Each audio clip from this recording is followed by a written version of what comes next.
দ্বারকা ভ্রমণ হয়ে গেল। আমরা গুজরাটেই রয়েছি, গুজরাটে দ্বারকায় ছিলাম। এবার আমরা দ্বারকা থেকে বেরিয়ে যাচ্ছি সোমনাথের পথে। আমাদের ট্রেন রয়েছে। আর সোমনাথ মানে কিন্তু কোনো স্টেশন আপনারা সহজে খুঁজে পাবেন না। নেটে যখন খুঁজবেন বা কোনো টিকিট বুকিং অ্যাপে গিয়ে খুঁজবেন তখন আপনাকে লিখতে হবে ভেরাবল, ঠিক আছে কথাটা। তো ট্রেনটা আসছে ওখা থেকে, মানে কালকে ভেট দ্বারকা গেছিলাম সেই ওখা থেকে ট্রেনটা আসছে। এটা প্রত্যেক দিন চলে, ওখা টু সোমনাথ। আমরা সোমনাথে নামবো, মানে ভেরাবলে লাস্ট নামবো। ভেরাবল স্টেশনটাই সোমনাথের স্টেশন। তো সেখানে আমরা যাব। আমাদের ট্রেনের রিজার্ভেশন করা রয়েছে, টিকিট কনফার্ম রয়েছে, কোনো অসুবিধা নেই।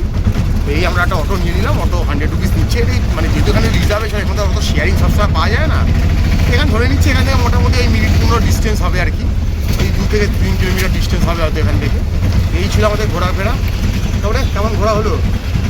ভালো, সবথেকে ভালো তো দ্বারকাধীশের দর্শন হয়েছে এত ভালো মন্দিরে, সেটা হচ্ছে সবথেকে বড় পাওনা। আর খাওয়া দাওয়া, এখানকার ওয়েদার, মানুষজন সব কিছু মিলিয়ে ভালো। মানে দেখুন, আমরা তো আমাদের একটা ধারণা কি আমরা যখন টুরিস্ট স্পটে যাই আমাদেরকে অনেকটা ওই লোটার ব্যবস্থা করা হয়, ধান্দা করা হয়। বাট এখানে কিন্তু সেরকম কোনো ব্যাপার নেই। যে মিষ্টির দোকানই বলুন, খাবার দোকানই বলুন বা গাড়িওয়ালা বলুন, খুব একটা কেউ কিন্তু সবই কিন্তু ফিক্স রেটেই চলছে। মানে আমাদের হোটেলওয়ালা যে দাম বলে দিচ্ছে আমরা গিয়ে শুনছি, হ্যাঁ সেই দামেই নিয়ে যাচ্ছে। এমন না যে বার্গেনিং করতে হচ্ছে, খুব দরকারি করতে হচ্ছে, এরকম ব্যাপার নেই। মানে লোকজন ভালো। মানে এখন অবধি আমরা আমাদের এই যে গুজরাট সিরিজটা চলছে, আমরা 4 দিন হলো গুজরাটের দুটো শহর ঘুরে বেড়ালাম। কোথাও কিন্তু কোনো বাজে ব্যবহারের সম্মুখীন হইনি। কেউ আমরা তো করিই না, কাউ থেকে পাইও নি। তো খুব ভালোভাবেই ঘুরেছি ফিরেছি। এবার আমরা চলে যাচ্ছি গুজরাটের আরেকটা শহর ভেরাবলের পথে। তো ওখানে গিয়ে আমরা সোমনাথ আরেকটা দ্বাদশ জ্যোতির্লিঙ্গে 1 জ্যোতির্লিঙ্গ দর্শন করবো। আরও টুকটাক সাইট সিন করবো, সেটাও তুলে ধরার চেষ্টা করবো। কোথায় আছি, কী খাচ্ছি, কীভাবে পুজোর ধরন নীতি সব কিছুই এই মোটামুটি। তো যাই, এবার আমরা স্টেশনে যাই। তবে এই ট্রেন আসুন, ট্রেনে অপেক্ষা করছি তখন কি হয় দেখুন। দেখতে পাচ্ছেন দ্বারকা স্টেশন আমরা চলে এলাম। বললাম না 2.5 থেকে 3 কিলোমিটার মতো ডিস্টেন্স ছিল। আমরা চলে এলাম। একটা স্টিম ইঞ্জিন দাঁড়িয়ে আছে, ঠিক আছে ওখানে। একটা স্টেশন অবধি পুরো গাড়ি চলে আসবে, কোনো অসুবিধা হবে না। আছেন দ্বারকা মানেই শ্রীকৃষ্ণ। এই যে শ্রীকৃষ্ণ একটা খুব সুন্দর মূর্তি রয়েছে এখানে। ওইদিকে দেখতে পাচ্ছি, আমি যদি জুম করি দেখতে পাচ্ছি ওখানে এটিএম রয়েছে দুখানা মোটামুটি। মানে ঠিকঠাকই রয়েছে মোটামুটি। এই যে দ্বারকা লেখা রয়েছে বড় বড় করে। ওদিকেও কিছু এক্সিকিউটিভ লাউঞ্জ রয়েছে, দেখুন এই যে দেখাচ্ছি এখানে এক্সিকিউটিভ লাউঞ্জ রয়েছে। আর এদিকে একটা স্টিম ইঞ্জিন রাখা রয়েছে পুরোনো দিনে, দেখতেই পাচ্ছেন। তো এবার আমরা আস্তে আস্তে ভেতর দিকে যাবো। এখানেও আইআরসিটিসি রয়েছে লাগেজ রুম। তো এবার আমরা ভেতর দিকে যাবো, দেখছি আমাদের ট্রেন কত নম্বর প্ল্যাটফর্মে কি দিয়েছে মোটামুটি। তো আমাদের রয়েছে মোটামুটি ওখা থেকে সোমনাথ। তো দেখি কখন ট্রেনটা দিয়েছে। দেখছেন ডিসপ্লে বোর্ডেও মোটামুটি দেখাচ্ছে 1 নম্বরই দেবে। তো চলে আস্তে আস্তে ভেতরে যাবো। এই দেখুন এখানেও কিন্তু টিকিট কাউন্টার রয়েছে মোটামুটি, খুবই সুন্দর।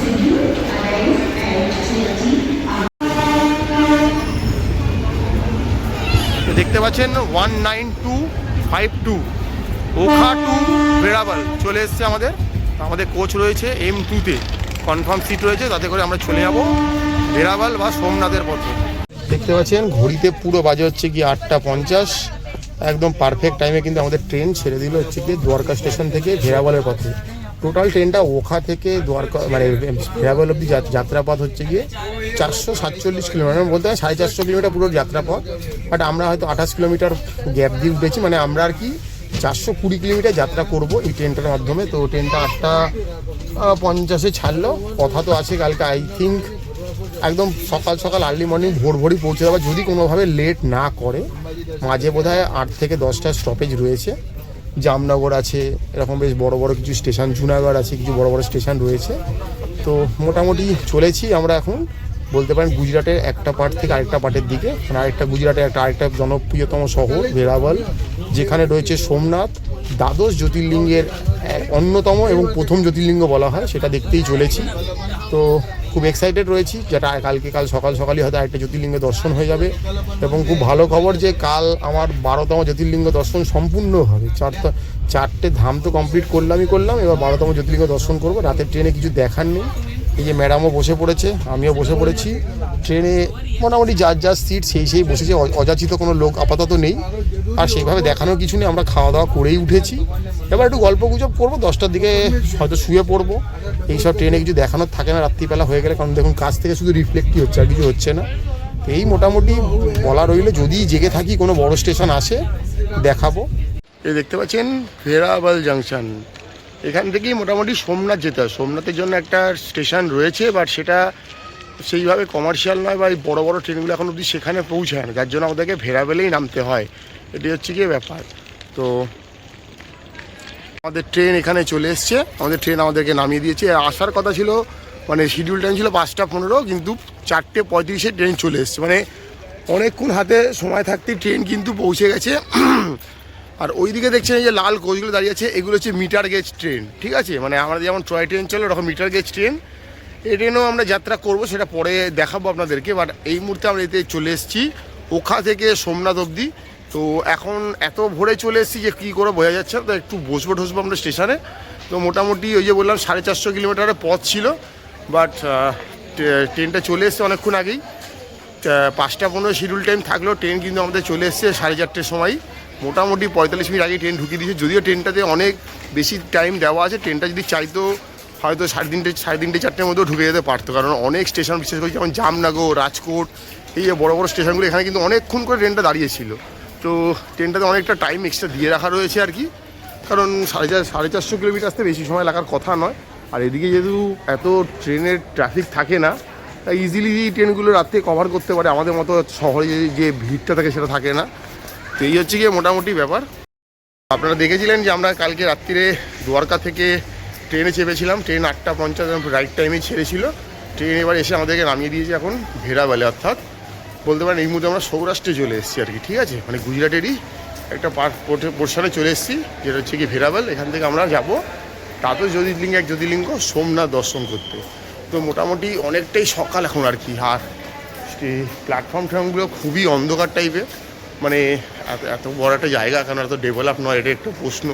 যে গুজরাট এগোচ্ছে তো এরকম ডেভেলপ নয়, কারণ অন্ধকার আর কি। মানে 1 নম্বর প্ল্যাটফর্মটা যে একটু আলো আধারি, মানে আলো রয়েছে, বাকিগুলো পুরো অন্ধকার, কোনো শেডও দেওয়া নেই। তো এই মুহূর্তে চলে এসেছি। এবার কোথায় থাকবো, কি করব, সবই ব্যাক টু ব্যাক ভিডিওতে আসবে, দেখতে থাকুন কীভাবে আপনারা সোমনাথ দর্শন করবেন, কি রয়েছে। তো মোটামুটি দেখছি আর কি আপনাদের দেখাতে পাচ্ছি। আগে একটু অপেক্ষা করি, একটু হাত মুখ ধুই, ফ্রেশ হই, তারপর সব কিছু করছি। এই যে দেখছেন ভেরাবাল স্টেশন, এখানে অনেকক্ষণ আমরা অপেক্ষা করলাম, কারণ আলোটা বাইরে ফোটেনি, অন্ধকার রয়েছে, তাই যেতে পারছিলাম না। এবারে চলে এসছে এখানকার বাস, সোমনাথ মন্দির অবধি যাওয়ার জন্য বাস চলে এসছে। 30-35 টাকায় ভাড়া পড়বে, টিকিটটা কেটে বলবো। এখন বাসে উঠে পড়েছি, এই যে দেখতে পাচ্ছেন বাস সব ব্যাগপত্র রেখেছি। ম্যাডাম আসছে, দোকানে গেছে একটা জিনিস আনতে। এই বাসের সিট মোটামুটি 2x2 সিট রয়েছে, খুব কমফোর্টেবল বাস রয়েছে। আশা করি 15-20 মিনিটের যাত্রা রয়েছে, নিয়ে চলে যাবে, কোনো ব্যাপার না।